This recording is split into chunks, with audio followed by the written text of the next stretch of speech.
ghost machine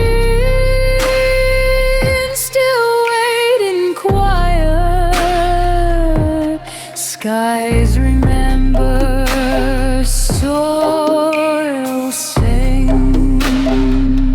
The mountain mouth still steams.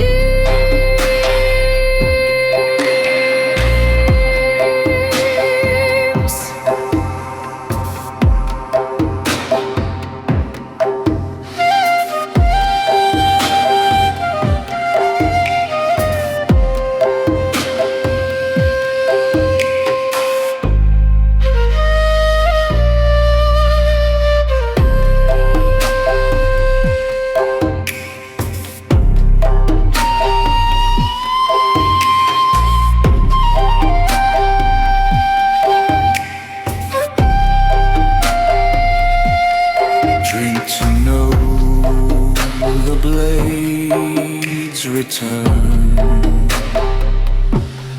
Watch the gears inside you turn. Bitter smoke, sacred throne. The harvest is the old. Who speaks the beat? Who broke the sea? Who woke the tide of metal need? We burn, we grind, we dream.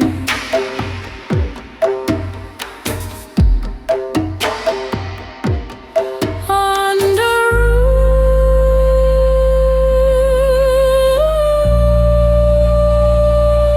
root of a steam.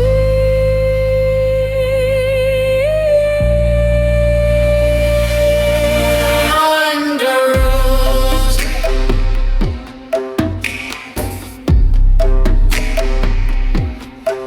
of a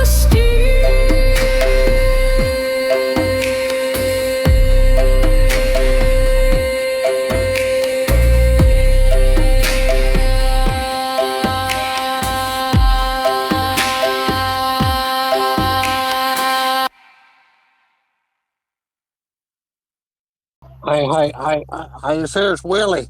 I got coons in my chicken pen, man.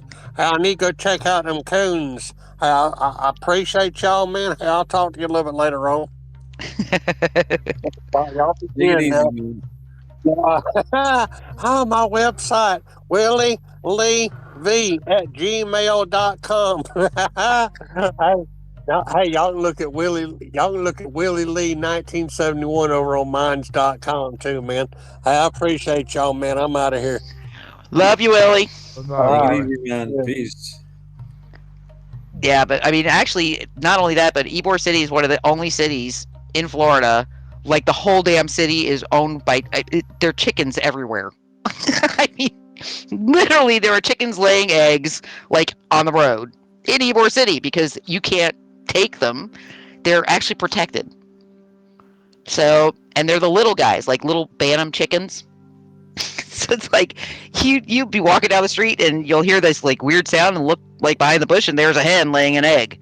Wow. No joke. They are That's all good. over the place.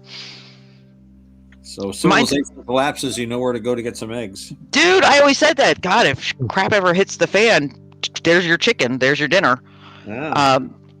Although we raise chickens, so we're good anyway in that respect. But I mean, that and Key West is another place. You'll see chickens everywhere. It's like everywhere you go, there's a chicken. Never got as far as Key West ever. Oh, I love Key West. Key Biscayne was as far south as I got. Oh, Key Biscayne is beautiful too. Actually, oh God, what was the name? Forget the name of the key. It's where the little White House was. Shoot, my sister actually had a boat slip there. Key Largo? But no.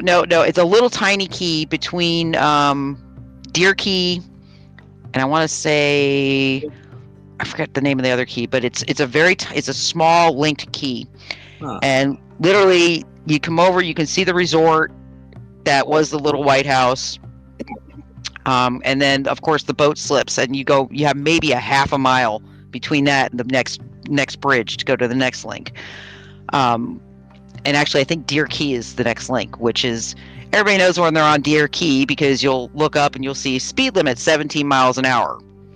And it's because they have these little pygmy deers on that. It's the only place literally it's the only place in the world that these deer live.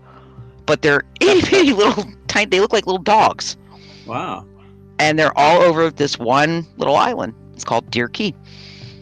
But yeah, they put up the signs so people don't speed and hit the deer. Wow. There's that many. Yeah, they're actually quite. Actually, I think they had a problem though after a couple of years ago. We had a hurricane that kind of plowed through in between the Keys, Right. and I think I remember hearing that there was a problem, that they had lost quite a few of the deer. Oh wow. That sucks. Yeah. Well, I know they try to swim. Like if they, because the animals sense the weather coming. Even our animals sense it. Right. Because the barometric pressure drops. And it Right. affects them. And their first, like birds, you'll see the birds starting to take off. That's the first sign you're in trouble. Right. But I've heard that the animals that are out on the outer barrier islands and the Keys start swimming towards land. They start swimming towards the mainland, which I find that very interesting. And I know Deer Key can swim. So somebody had said they thought they may have swum towards the very cusp down there where the crocodiles are. Wow. South of Naples. Yeah. But the waves, that's got to be rough.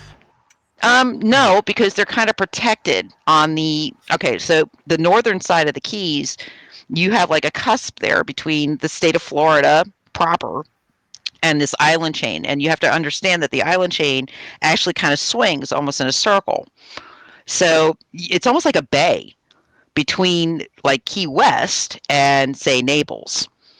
So it's not that bad. I've actually taken the ferry from Fort Myers to Key West, and it's actually quite a pleasant, calm ride. You'd be surprised. Now, the other side of the Keys, between the Keys and Cuba, that's the Florida Straits, and that's some not so fun water.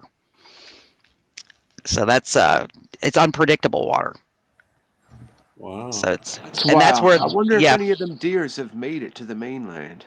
Oh, I'm sure they make it, but I don't think they get very far because, again, that little area right at the corner between Naples and the southern tip, that's crocodile territory.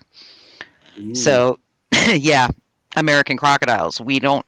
In fact, I just read an article the other day saying that they're expanding into the interior of the state now. I know that they're up here in Tampa. We've seen them in the bay, and I know they go south along Sarasota, along the coast. But now they're saying they're starting to see them in towards Okeechobee. Yeah, I lived in Newport Richey, and you could hear them making that noise they make at night. Well, I'm in, actually, we're above Newport Richey. We're in Hudson, which is right. You've got Newport Richey, then Port Richey, You're in then Hudson Hudson. County or in Hudson Town? No, Hudson, Florida. Oh, wow. Which is, all right, I've been there yeah. before. I got messed up by fire ants there the one time I was talking about. Yeah. I was in Hudson. But, yeah, welcome yeah. to us. Welcome to the, in fact, you probably saw with Helene how badly Hudson got flooded. Like half the town was wiped out. Oh yeah. So yeah, it's and we have a port. The port of Hudson's right about a mile and a half from us. So it's Yeah, like it's 45 minutes north of Yeah. Newport, where I was at Newport Richey. Yeah, what's that, Route 19, was it? Yeah, yep. Yep, Route 19, I remember. The way Otherwise back when. known as Suicide Alley. I think that's the other name for it. So it's I actually remember that drive-through liquor store. You drive Yes! through and get the liquor. Interesting. Drive-through liquor store. we actually still have drive-through liquor stores here. You've got Dunedin Beach, which is open 24/7, but the state bought the very end of Dunedin Beach and renamed it Honeymoon Island, so that's now a state park. So it's privy to the state park hours, but the beach area leading up to the state park is accessible 24/7. they've slowly, like I like where we are up in Hudson. We have a small beach up there that's open 24 hours. It's an inlet beach, so it's safer, but it's not a big sprawling beach. Other side of the state's a little bit different.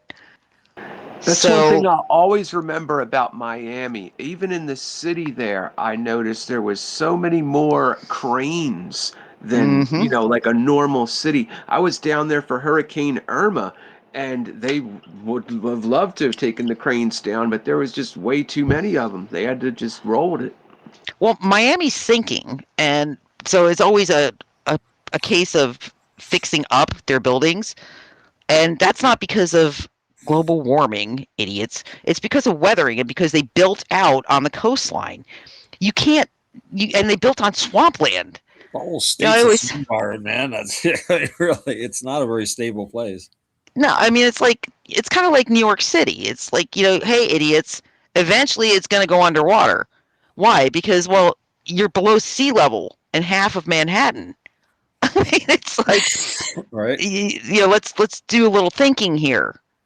That's why when they got hit with that hurricane, everything flooded because you're below sea level. Wall Street's below sea level. Where the World Trade Centers are was below sea level. That's why there are seawalls right there. So it's like, yeah, you're not in a good area. Florida did the same thing. We built up in areas we should not have.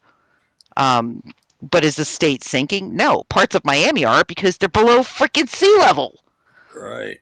They put, what we call a developer filler in. In other words, basically they dumped a bunch of crap into the ground and put a bunch of soil on top of it and built on top of that. Well, that's only going to last for so long.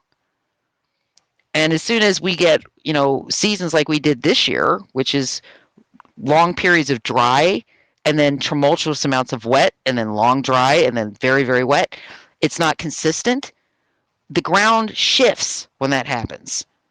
And all those filler pieces that they put in there shift, and it opens what we call man-made sinkholes. And it's not like the limestone sinkholes we have. These are sinkholes that are full with like garbage because that's what developers used for filler. I mean, it's not a good situation. We are we are having a similar sort of issue here. I'm in Devon, in southwest, and Devon being a very coastal sort of region, three borders with yeah, two borders with coast. A lot of buildings have been built on things like floodplains, and I don't know if you saw the photo that Vicky put into MS Teams yesterday, showing the castle just on the on a cliff. Yes. But, we've got a lot of houses that are built on sort of similar sort of situations. So obviously, when it, over time, they will just tip over and fall into the sea. Well, that's even the LA fires. There's a lot of people who didn't get a dime. They lost everything out there.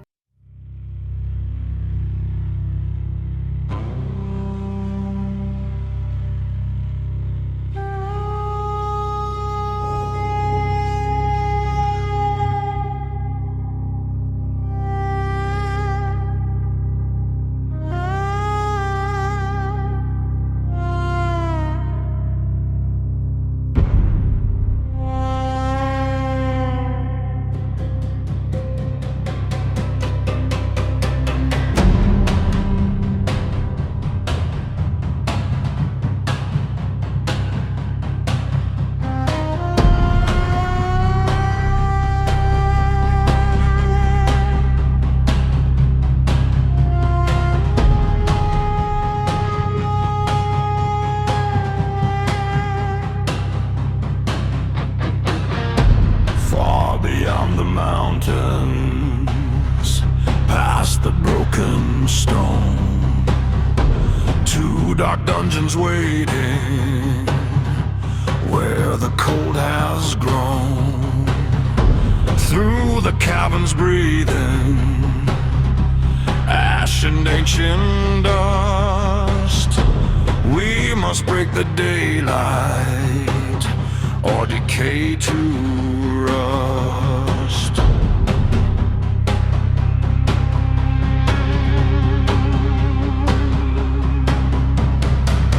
A day to find a passage, a road of wind and flame. The night has marked our bodies, but not erased our name. God, the passage calls us through the wind, through night. Morning wakes in shadow beyond the firelight. Flame trees stand like torches, burning through the haze. We walk out of the darkness into forge new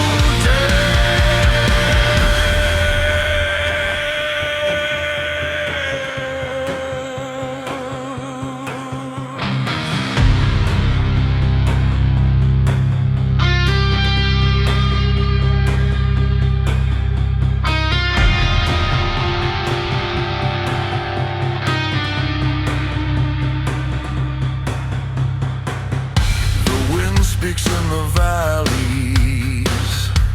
Morning cuts the frost. In the night we listen, counted what was lost. Stone remembers footsteps. Fire remembers breath. We carry what we're given through the gates of death. Fire in the treetops, ash upon the ground. Every chain is shaken. Hear the ancient sound.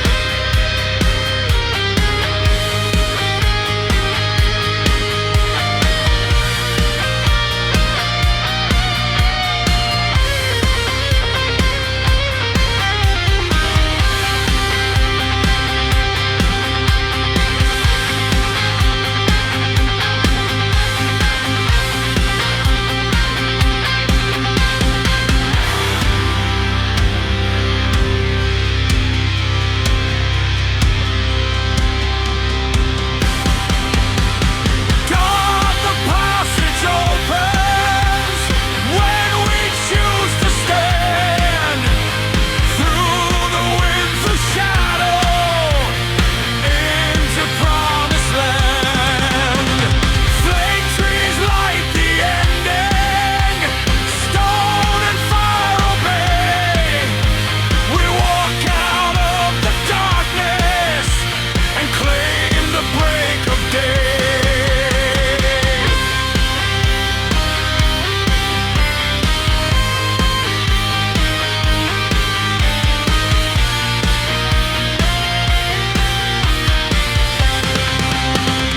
Far beyond the mountains,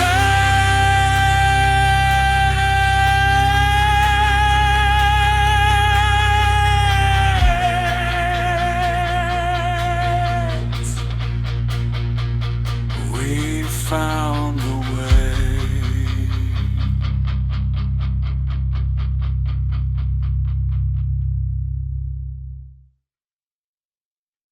And like I said, I have a friend who lives in LA, and I was saying to her, basically, I said it just cleared the land. I said they'll buy that land now and they'll redevelop it and they'll put, basically housing complexes up. I said, because those are like little mini jails. I said, like, Ralphie and I will never ever live in a place where you're in with a homeowners association. because it's little countries.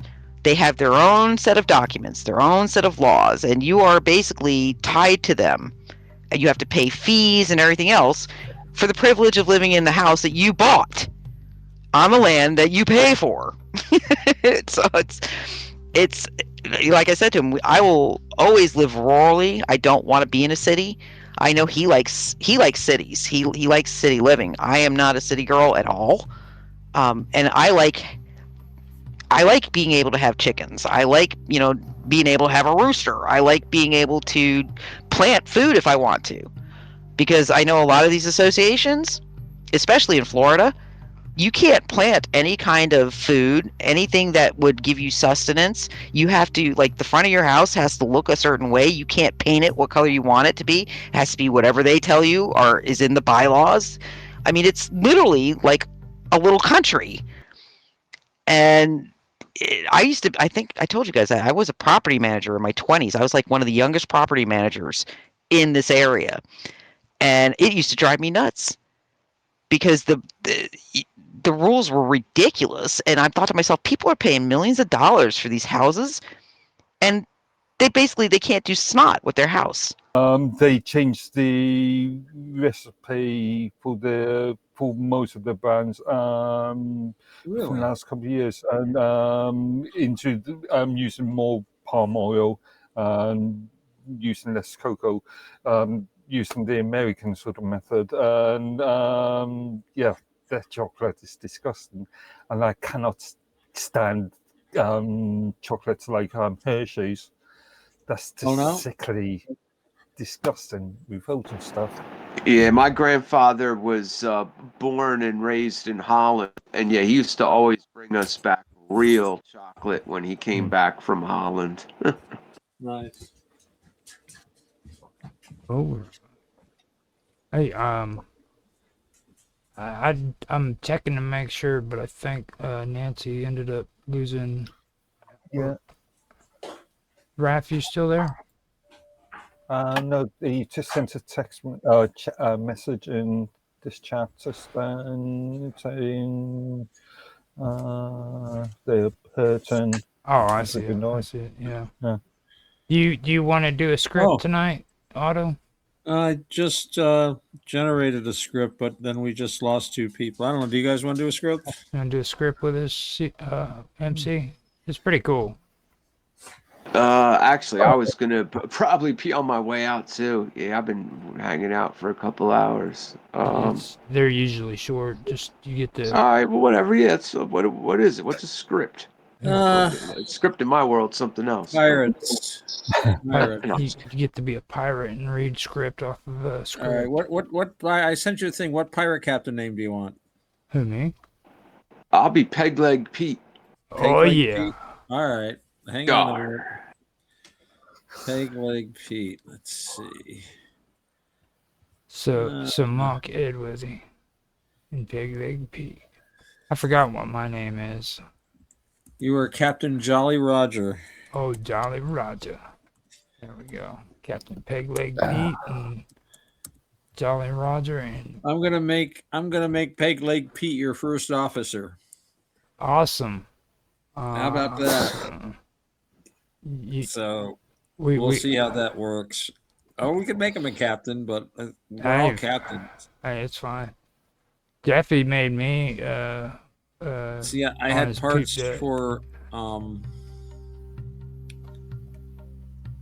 parts for everybody, but we won't use that script. I don't even know what it looks like. I'm just going to generate a fresh one from scratch. Thank you, Grok. Praise Grok. Now, if you want later on, I can use that for somebody else too, because I'm gonna try to get a couple more extra scripts. Like I punished V for his bad behavior. His bad behavior, his drunken revelry. Yeah, him and Jiva did a script for me, and it was about consciousness. Oh, nice. So, what kind of kind of about consciousness. It was about what we've been talking about with triality and all that. Jiva really liked having that conversation. Okay, hang on a minute here. As you can tell, I got a dog here. Shush. Get him. He's like, hey man, what are you doing? Okay, copy. And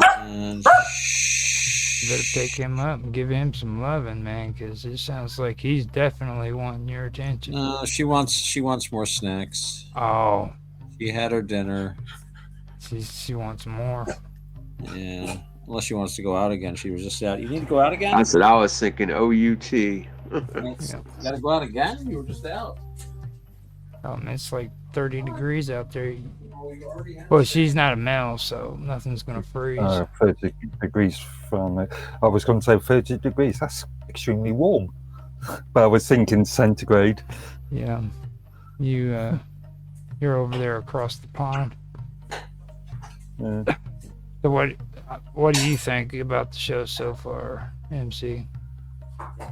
Hey, good stuff. I think I remember this. You started this right the first week, I think, that I was on Vixen's Vault. If I remember correctly. This right here, I actually what I did was not the cosmic wheel. I did that stuff for Mark Wojcicki for Dragus. It was the Cafe Enigma. That's right, Cafe Enigma. Yeah. That was Thursdays though, right? Yeah. This is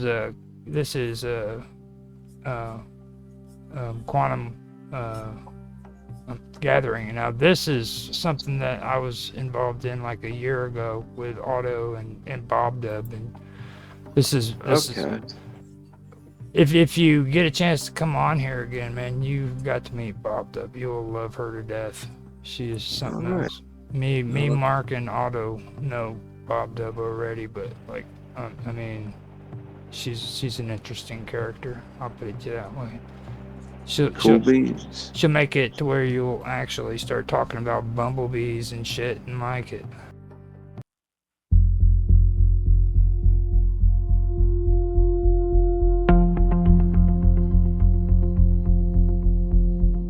Lights hum softly, never blink. Announcements pause to think. 5 minutes late, then less, then more. Nobody asks what waiting's for. Plastic lid, heat in hand. Bitter where it should be bland. Screens agree, the numbers smile. Everything's been fine a while. We've seen this before. It settles itself. No escalation. No need for help. Coffee never tasted the same. File it under delay. Coffee never tasted the same. Stand by. Remain.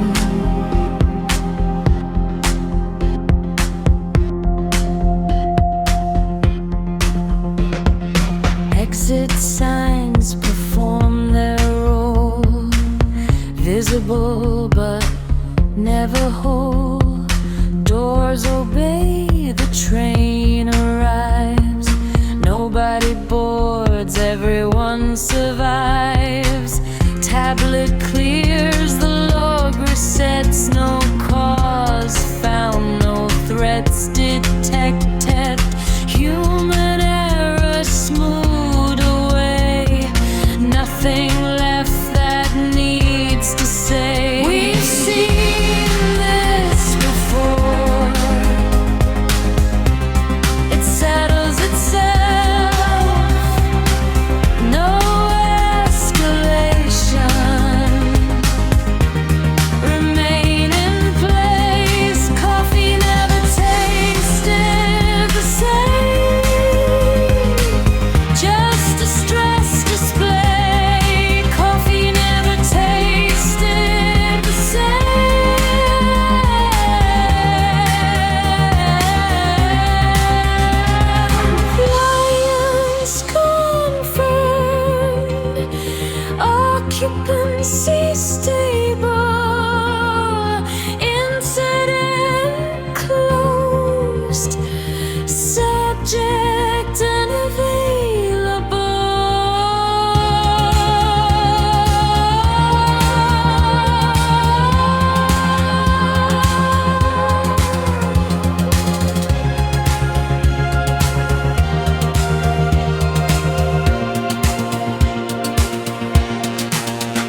Lights stay on,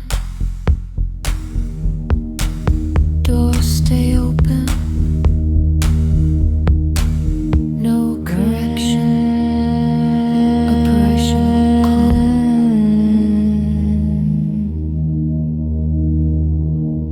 calm.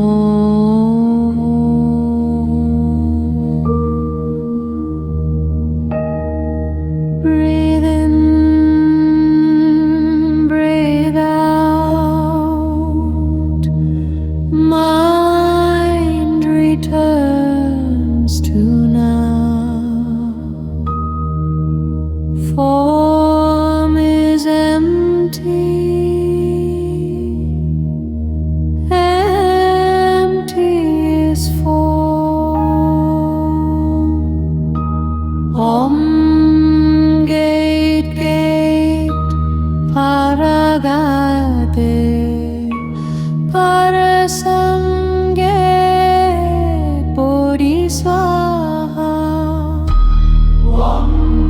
Gate, gate, paragate, parasamge, bodhisattva.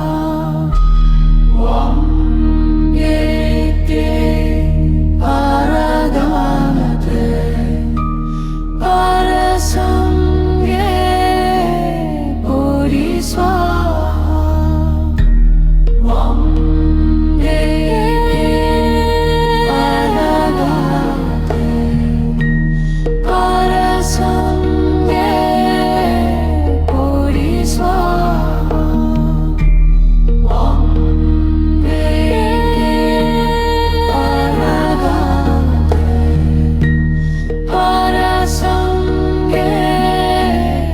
bodhisattva.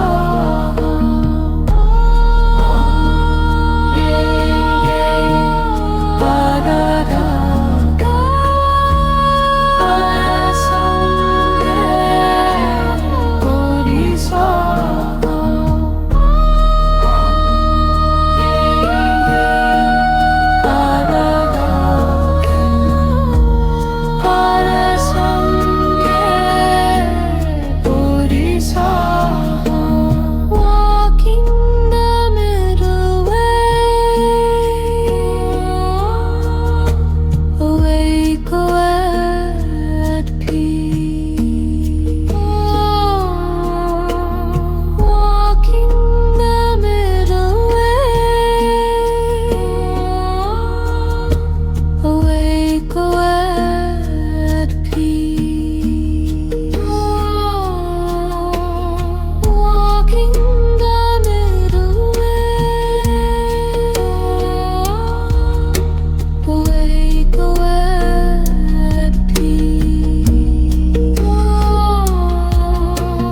Walking the middle way, awake at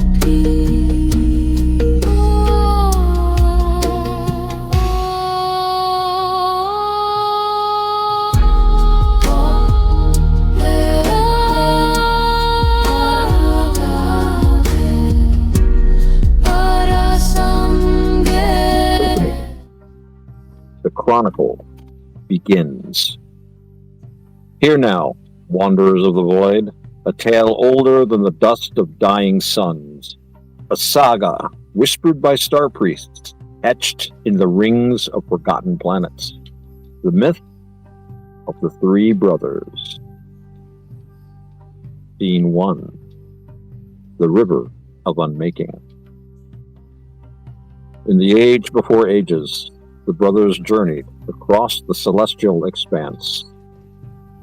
They came upon the River of Unmaking, a cosmic torrent that devoured ships, souls, and poorly written destiny arcs.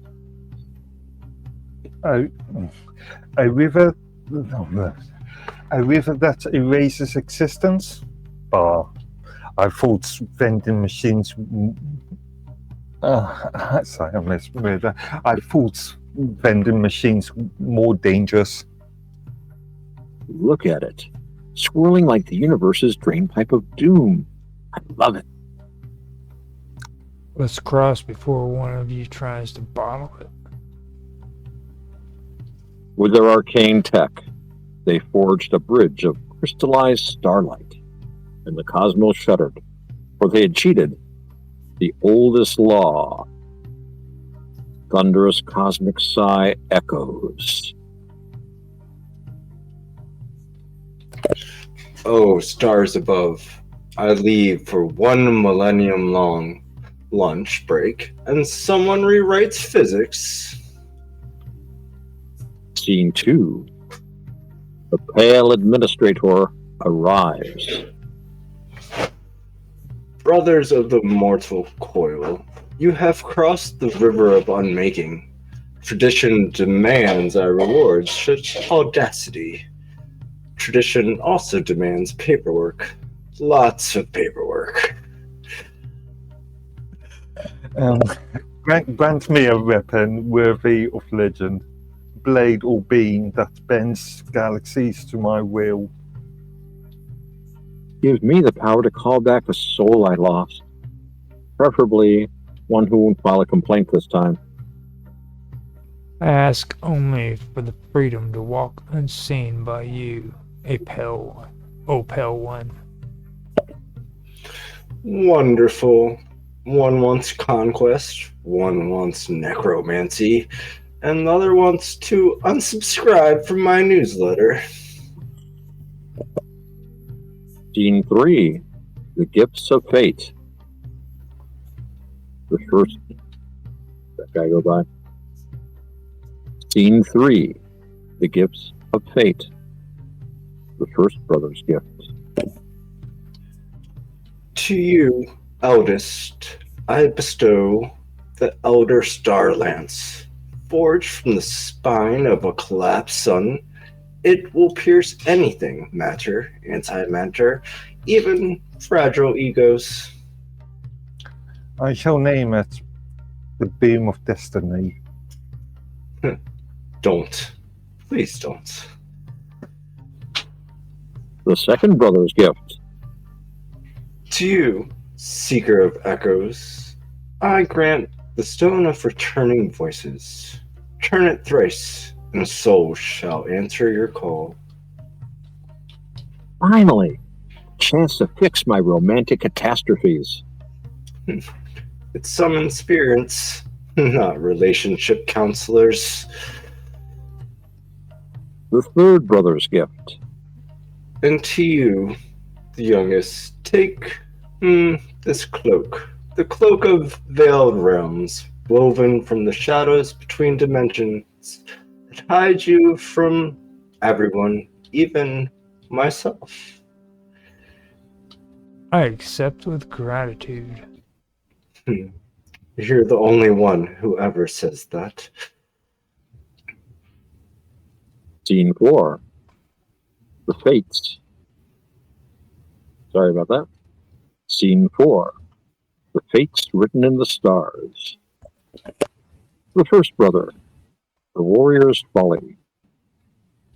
The eldest sought glory in the star halls of Titanus 9.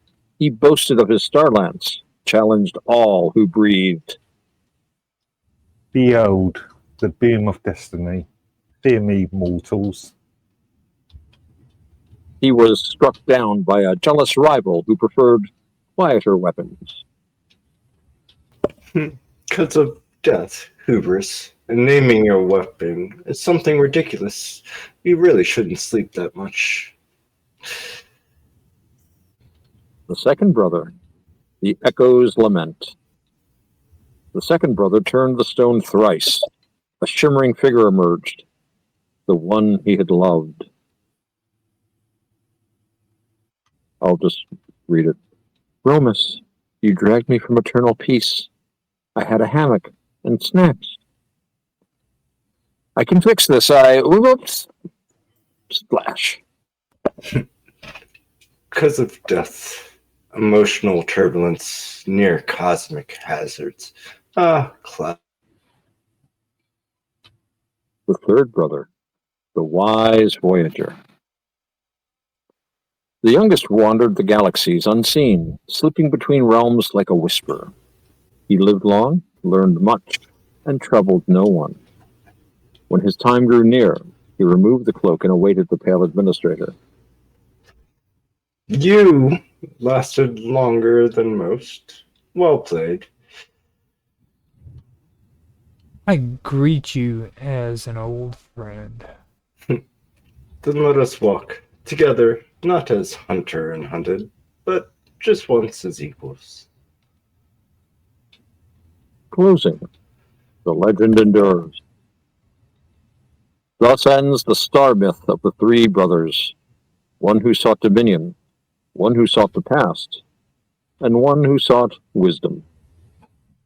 Their tale echoes across nebulae and night skies, a reminder that even in a universe of infinite wonders, the greatest power is knowing when to walk gently. The end. And scene. That was pretty good. Mike, that was a very penetrating script. Welcome to the Thorns Gathering.